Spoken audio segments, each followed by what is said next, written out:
तर आम्हाला अपेक्षेपेक्षा जास्त प्रतिसाद असल्याचं संजय देशमुख यांनी म्हटलंय। ठाकरे गटाच्या संजय देशमुख यांच्याकडून हा विश्वास व्यक्त करण्यात आलाय। बाहेरचा उमेदवार दिल्यास लोकांना आवडत नाही असंही संजय देशमुखांनी म्हटलंय। महायुतीचा उमेदवार या ठिकाणी जाहीर झाला। तुम्ही आधीपासून प्रचाराच्या यंत्रणेला लागला। आज कळंब नगरीत महायुतीच्या उमेदवाराच्या प्रचाराला नारळ फोडून सुरुवात झाली। तुम्ही सुद्धा कळंब नगरीतच आज सभा घेऊन प्रचार करताय। काय एकंदरीत आव्हान वाटतं महायुतीच्या उमेदवाराचं?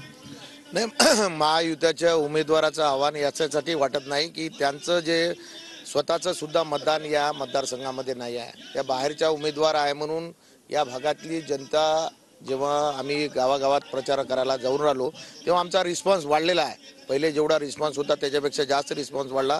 त्यांना असं वाटतं की हा आपल्या भागातला उमेदवार आहे, हे आपलं काम करू शकतात, कधी जाऊ शकतो, कधी भेटू शकतो। परंतु बाहेरचे उमेदवार असल्यामुळं निश्चितपणे आम्हाला आता अपेक्षापेक्षा जास्त रिस्पॉन्स त्या ठिकाणी मिळत आहे।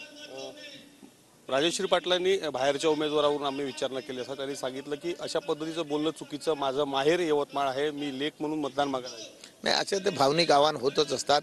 माझे त्या ताईबद्दल काही ऑब्जेक्शन नाही, त्यांना उमेदवारी मिळालेली आहे, ते प्रचार करणार आहेत।